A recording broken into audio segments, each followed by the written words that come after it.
Mate, what can I answer for you? Man, I run a digital marketing agency here on the Gold Coast. We have got clients all through Australia and New Zealand. The biggest question that I get asked a lot is, let's say if I'm advertising on social media like Facebook, what should my daily ad spend be? And I thought it would be, because I get asked that question a lot, I thought it would be a really great answer for you to give to your audience. I thought it would help them a lot. Yeah, cool. Okay. Good question. Very good question. There is one answer for absolutely everybody. More. More. And I don't have any shares in Facebook at the minute, so it's not like I'm going to benefit. Here's my thing, right? I think it depends on what cycle of the business you're in.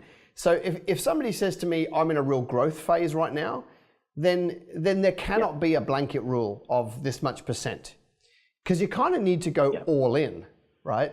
During a growth phase. Like a growth phase is going to require so much capital that's got to come from somewhere. So, then your daily spend will be just up, more and more and more. I think for me, the way I look at this is I go, if I look at my CAC and my LTV, my customer acquisition cost, and my lifetime value, right? Which means I've got to know some numbers about my business. So if it's costing me $200 to buy a customer, for example, and that customer is bringing in $2,000 in spend in however many transactions, 1, 2, 3, 4, 5, like the lifetime value of that customer. If I'm spending 200, making 2,000, and I run at a 50% GP, right? Which means I only really get half of that 2,000. So it's $200 out, it's $1,000 in, right? Once we know, and everybody will be different. Some will be $5 out and $50 in, and some people are whatever. Like the numbers are massively varied for everybody.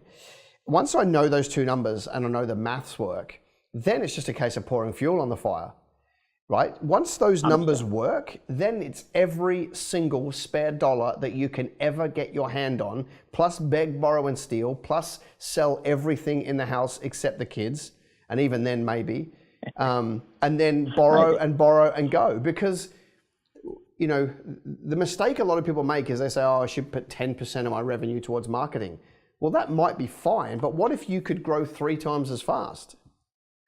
Right? Yeah, absolutely. And then, so for me, once I have those numbers, it's all in with my money, right? It's every spare dollar because the maths work.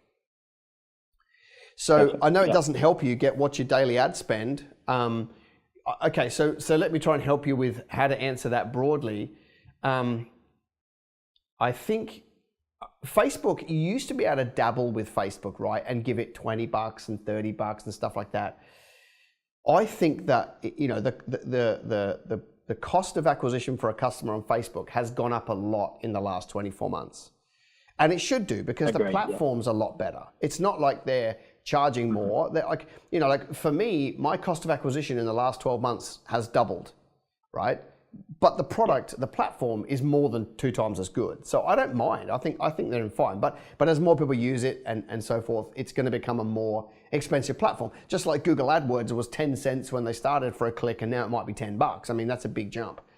So Facebook's only going to become more expensive. I think what that means is it can no longer be the poor cousin strategy that you throw a few crumbs at to get it to work.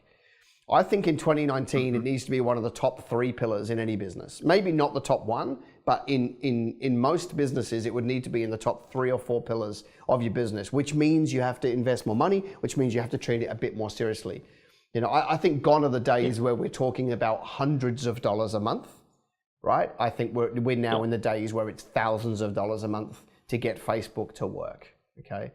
And once you prove that it does, if you can get $2,000 spend to work mathematically, then why wouldn't you go to 4 and see if you can replicate double the outcome? And if you can go to 4, why wouldn't you go to 8 and then work out if you can double the outcome? So for me, I just kind of slow it down a little bit and I put those steps in place. And then once I know that I've got maths that work, and then I'm like, just like throw buckets of fuel on it and watch it grow.